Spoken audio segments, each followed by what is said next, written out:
Хай, друзья! Сегодня заканчиваем работу на небоскребе. Вот эти вот длинные съезды уже помыты. Остался мне вот этот вот ряд окон небольшой. И там еще с другой стороны, там тоже немного так осталось. Вот. Сегодня работаю один, так получилось. Погода не ахти, ветер, дождь.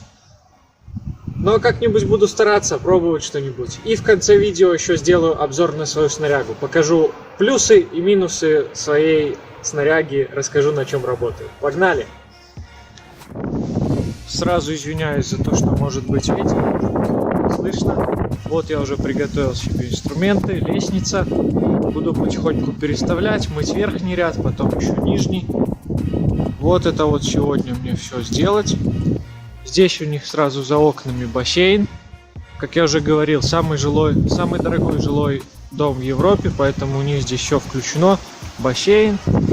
Здесь дальше джакузи с теплой водой. Вот оно. Ну и приступим.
Честно сказать, ребят, сегодня бред получится, а не мойка, потому что ветер шквалистый, дождь. Ну ничего не поделаешь, заказчику нужно, чтобы мы помыли это как можно быстрее. Видимо, хочет только того, чтобы мы смыли грязь, а не полностью дотирали эти окна. Поэтому мою так, как моется. Еще, ребят, забыл, комбез же себе прикупил, тоже вам сегодня покажу. Расскажу где, чего, почем. Кстати, удобная штука. Вот работаю, нифига не холодно, если честно. Дождь усиливается, но что поделаешь, мыть-то надо. Работать. Как говорит у нас один хлопец, капусту зарабатывает. Вот. Как уже сказал, позже покажу комбез. Пока что расскажу, где купил его. Купил, честно вам скажу, в секонд-хенде. Вот. Здесь в Польше эта тема как бы нормально развита, привозят вещи из Великобритании, из Германии. И бывает достаточно неплохого качества и по низкой цене. Вот как пример этот комбез, что купил. Я купил его где-то в конце лета. Попал, что в секонд-хенде была максимальная цена. Максимальная цена была в секонд-хенде в тот день 3 злотых. На ценнике было где-то злотых 40. Ну и так как была эта акция в тот день, ну, короче, повезло мне, я купил его за 3 злотых. Вот. Сразу извиняюсь, может там неплохо что-то видно или что, но мыть одной рукой, другой снимать не совсем удобно. Еще и дождь, ветер. Но что поделаешь, такие наши будни альпинистов. Сейчас тут домой скоро уже. Пойду там туда, где потеплее, в какое-нибудь помещение. И там сделаю обзор на снаряд, как и говорил. Все-таки поприятнее, когда в помещении. Да и ветер. Надеюсь все-таки, что слышно то, что говорю, то, что снимаю, видно. Вот. Ребята, такие дела. Честно сказать, тут у нас в Варшаве только вот на этой неделе стало так холодно. Начались дожди. Сегодня 24 октября. Но, если честно, еще меньше недели. У нас так вот холодно, но, если честно, уже хочется куда-нибудь, где потеплее. Потому что осень, тем более такая, она неприятная. Извиняюсь, если шумно. Домываю скоро вот этот вот ряд окон. И все. Пойду греться. Вот такие вот дела, ребят. Так вот приходится работать. Ничего не поделаешь. Работа такая, как говорится.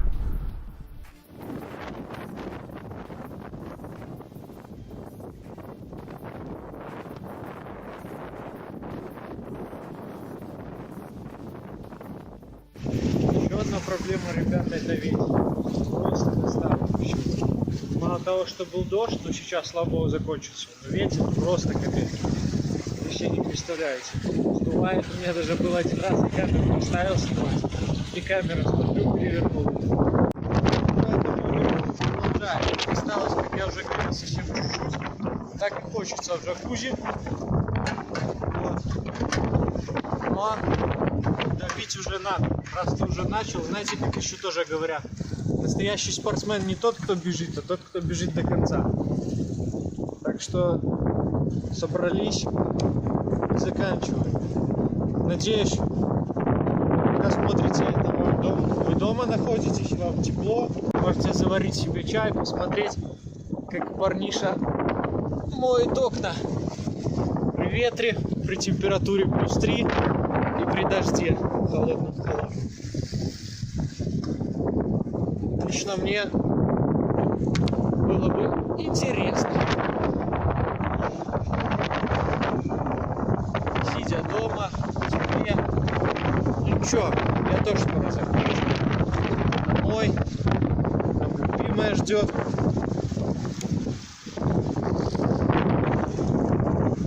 Так что вот такие вот дела, ребята. Можно было сказать, что смысла в этой мойке нет, или пусть моет другая фирма. Но пока что мы уперлись. Тем более сейчас, как скоро не сезон начинается, заработки станут меньше. Поэтому стараемся. Даже приходится вот в такую погоду, как сегодня, что-то тут пытаться красиво сделать, так сказать. Оп.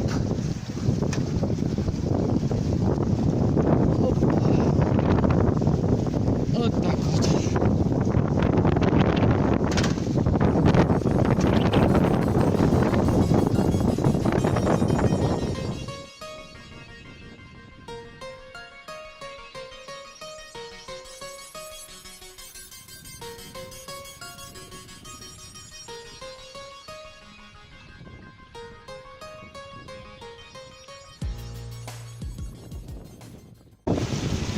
Почти закончилось сегодня это безобразие.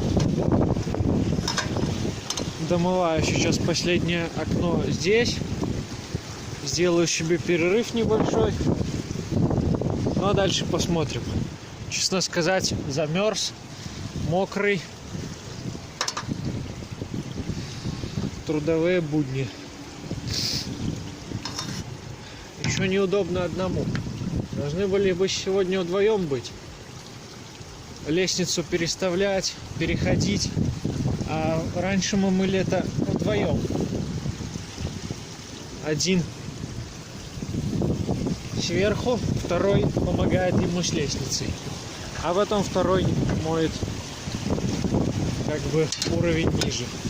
То, что сверху не дотянуться, то моет уже второй. Но делаем так, как делаем. Точнее, делаю так, как делаю. Потому что делаю один. Вот такая вот красота сегодня получилась. Ну, как красота. Не скажу, что я супер-пупер мастер мойки окон. А тем более погода сегодня не ахти, как я уже много раз повторял. Ну, вы сами видели, в принципе, у нас сегодня жопа, а не погода. Вот. Поэтому надо помыть. Я буду так, как у меня получается. Не сказать, что я тут от балды. Стараюсь. Мою так, как мою. Вот. Так что такие вот дела. Буду, наверное, на сегодня заканчивать. Что-то погода вообще, блин, не радует. Да замерз уже. Даже сидеть хаос было, что сейчас забираю лестницу, иду в двери, наношу все. Ну, а потом сделаю обзор на снаряг, там, где уже будет теплее. Все, давайте, до встречи.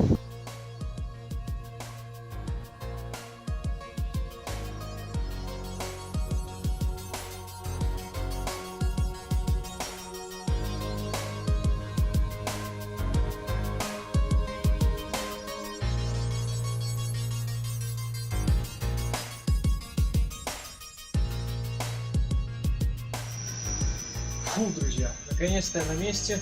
Вот, короче, сейчас раскладываю снарягу, которая там лежит. Здесь это помещение на 53-м этаже под самой крышей. Мы переодеваемся. Вот, как я уже говорил, раскладываю снаряг, рассказываю плюсы и минусы. И буду спускаться на низ. Итак, друзья, вот что мы можем увидеть, если когда-нибудь на улице встретим Прумальпа и скажем ему снять все то, что на нем надето.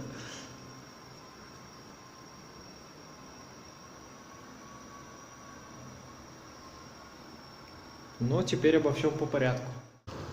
Да, еще забыл сказать, у меня где-то так получается, что половина снаряга фирмового, то есть я беру в аренду фирму, начальник мне дал, а половину где-то я уже примерно купил себе сам, что-то стараюсь подкупать.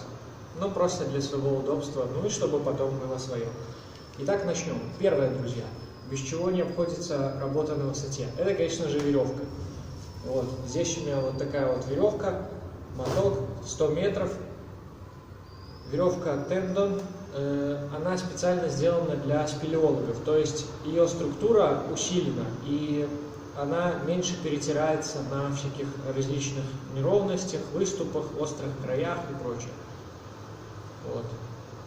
Как я говорил, плюсы и минусы в веревке, минусов в своей я не вижу. Если бы я в ней видел минусы, я бы на ней не работал полностью.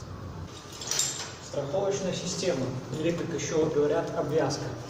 У меня система фирмы Bial, модель Hero Pro. Из минусов сразу скажу, что летом она мне натирает. Вот здесь, когда в майке работаю, вот эти вот места, очень неудобно. Но из того, что слышал, дешевых, ну, эта система такая среднего ценового класса. Из дешевые натирают все, дорогие, но так себе. Но для работы удобно. Чем удобно? Итак, пошли плюсы. В первую очередь оценил то, что здесь есть такая штука, фастлок называется. Оп. То есть ее быстрее снять и быстрее одеть. И еще вот этот вот центральный замок на карабине.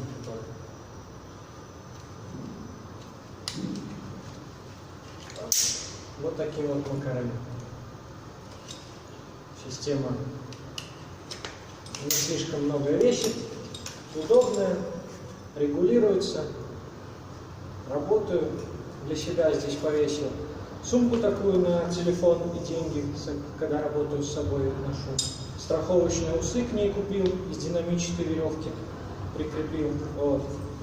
Но пока что себя тоже оправдывает. Несмотря на минус, неудобства и натирания, все равно своих денег стоит. Спусковое устройство. Итак, у меня спусковое устройство фирмы Пецель. Фирма один из лидеров если не сказать, что лидер мирового производства снаряжения для альпинистов. Фирма очень известная, все за ее продукцией гонятся, но и качество тому соответствует, скажем так. Вот. Однако, конкретно в этом спусковом устройстве, оно называется RIG, конкретно в нем есть минус такой, что он очень плохо ведет себя на мокрой веревке. На мокрой, на обледенелой веревка в нем просто-напросто проскакивает местами. Почему? Потому что здесь устройство, в принципе, один ролик, вокруг которого обматывается веревка, и веревка вокруг этого ролика спокойно себе может проскальзывать, и ты можешь испытывать дискомфорт, скажем так, при работе. Вот. Почему замотал изолентой? Потому что недавно красили, и грязной рукой хватался, и у меня ручка вся была в краске. Проще мне снять потом изоленту, чем покупать новое себе спусковуху. Вот. Спусковуху тоже получил от фирмы, как и в принципе систему и веревку. Вот. Такое все основное, большое, дорогостоящее у меня от фирмы. Но все в принципе новое, все мною уже проверено, работаю на этом больше года, поэтому как-то так. Говорю свое объективное мнение. Поехали дальше. Страховочное. Страховочное устройство. Страховочное у меня фирмы Singenrock. Это локер. Если по-русски, то кап. Те, кто знает, те поймут. Откидывается, сюда заправляется веревка внутрь. И когда он свободно перемещается по веревке вверх-вниз, а когда на него происходит нагрузка, то он просто переклинивает веревку, передавливает. Минусы. Здесь есть такая штука, как вот эта вот штучка. Она служит для того, чтобы, когда тебе нужно работать на одном месте, например, какое-то время, ты остановился, вот эту штучку вниз опустил, и у тебя страховочное устройство не падает ни вверх, ни, соответственно, ни вверх, ни вниз не двигается. Вот. Но здесь, если видно, вот здесь вот стоит такая маленькая резиночка. И вот эта резиночка очень быстро разнашивается, и, соответственно, вот это вот начинает болтаться, и данная страховочная не держится на веревке, то есть остановить его как бы сложно. Вот. Производитель, с того, что знаю, бесплатно по требованию клиентов высылает вот эту вот резиночку, сколько хочешь, только они тебе ее пришлют. Они как бы поняли свой брак. Вот. Минус вот такой считаю. Плюсы. Дешевая стоимость, простой, как советский велосипед. Вот. И еще из плюсов я бы сказал то, что он не травмирует веревку. То есть он ее просто пережимает, при этом ее не режет, не закусывает, ничего. Вот. Но и так же, как и минус, можно в принципе отнести не стопроцентную, может быть, надежность. Но это лично мое субъективное мнение, однако я на нем работаю, проблем в принципе никаких не было. Погнали дальше. Данная штука называется жумар. Он служит для подъема по веревке.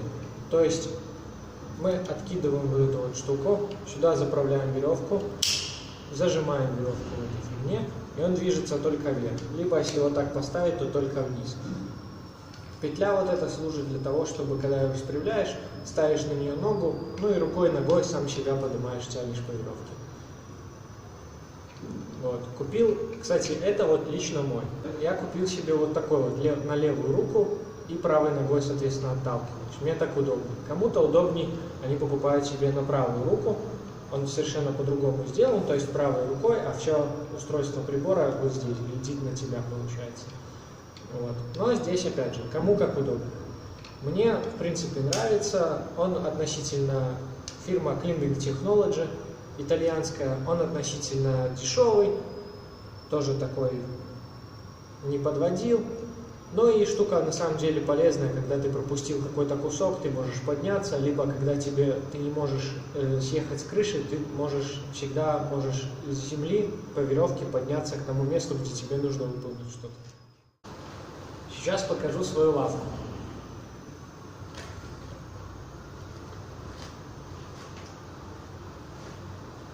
Вот такая у меня лавка.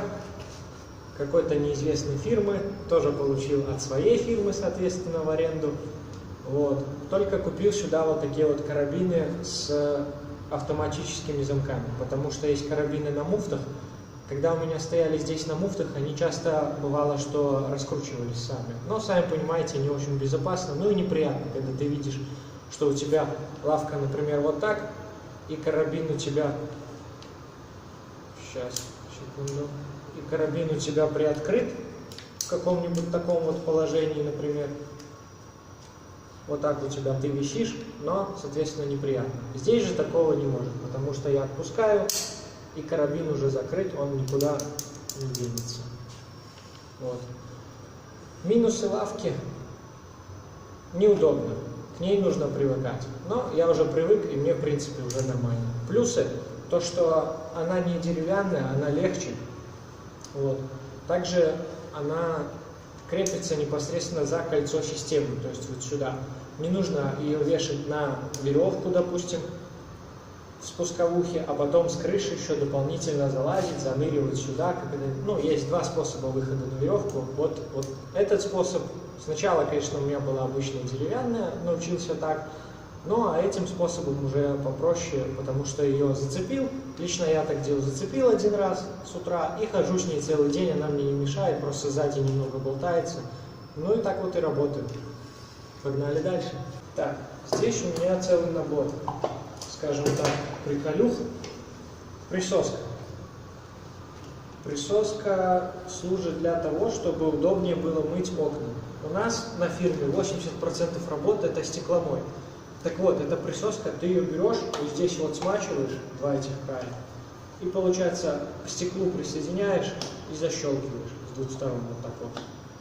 Держит очень крепко. И на самом деле, сколько раз такое, даже несколько раз было такое, что их использовали две штуки, как ступеньки. Цепляли на стекло, и парниша, там коллега мой, поляк, поднимался по ним, как по ступенькам. Надо было там метр или два подняться, чтобы на самую крышу залезть.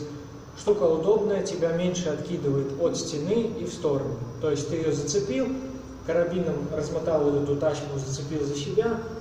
Я ставлю еще ногу, чтобы себя ближе подтягивать, больше контролировать. Ну и лазим, так вот получается, что... Ну реально, штука удобная. Где-то, ну, вот рассказывали мне, работает с нами еще парень, он работал в Москве. Говорят, что, ну, он говорил, что в Москве парни мало используют такие штуки, и он увидел их только здесь у нас. Но она не дешевая, это как бы можно назвать ее минусом, но штука очень удобная, на самом деле. Я раньше мыл без нее тоже, как-то так, где-то там дотягивался за раму, там за окно цеплялся руками, где-то ногой за подоконник, но на самом деле без нее уже не представляю, как может быть, как выглядит мойка, когда ты моешь не одно окно в ряду, узенькое, а когда ты моешь два окна. Штука удобная, на самом деле помогает. Далее, из такого простого карабины. Это у меня карабины старые, муфтованные. Получил от фирмы в подарок, скажем так, как новый работник. И из их минусов скажу, что за год использования стали практически, пришли в негодность, потому что ржавчина, потому что где-то не могу уже очистить с них силикон, герметик и прочую дурь. Вот. Но на следующий сезон, надеюсь, себе куплю новый комплект карабинов. А, еще, парни, карабины использую только стальные, потому что, ну, мне так спокойнее, если честно. Вот эти все алюминиевые и прочее, когда ты прыгаешь и скачешь целый день на веревках, но я этому мало доверяю лично. Я использую только сталюги. Тяжело, неудобно, но у меня все карабины, в принципе, на таких основных элементах, которые меня держат и поддерживают, все стальные. Вот. И вам советую, смотрите свою безопасность. Вот. Есть у меня еще куча таких вот штук, я все не доставал. Называется по-польски ташма. Ну, такая вот как лента. Их я использую для того, чтобы обвязать вокруг какой-то, например, металлической конструкции, зацепиться за нее. Цепляюсь, например, здесь конструкция. Вот так вот цепляюсь таким образом. Здесь уже узел, и здесь пошла веревка, чтобы не напрямую веревку вязать вокруг конструкции, а вот эту вот штуку. Вот эти у меня такие идут, они толстые, двойные. Вот. А вот такие, как на присоске, они спортивные, одинарные. Вот. И для конструкции, для того, чтобы подготовить себе рабочее место, использую также только двойные, в комплекте с остальными карабинами, как уже и говорил. Но это, опять же, из соображений безопасности. И для собственного спокойствия. Дальше. Есть у меня вот такие вот еще приколюхи. Вот это по-польски называется блат или патент. Кладем на край крыши, чтобы не мять подоконники, не мять металлические какие-то части отделки.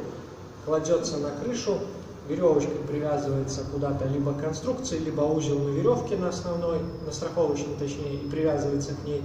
Ну и здесь вот такие два прорези для того, чтобы положить сюда две веревки, ну и спокойно себе работать. Лежит, не шатается, ничего, в принципе.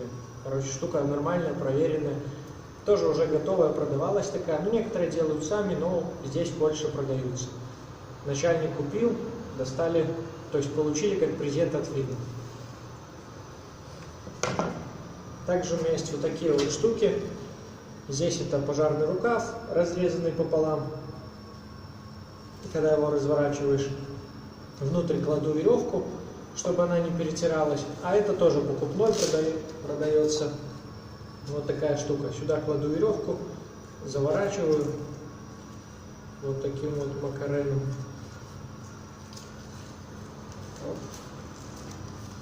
Вот такая вот получается штука.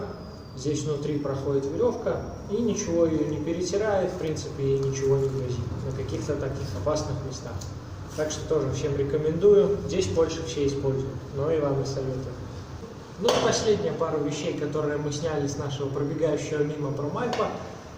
Это мешок такой вот с карабином. Цепляю, в него иногда кладу какие-нибудь инструменты, чтобы не выпадали, иногда какой-нибудь мусор, чтобы опять же меньше убирать потом после себя.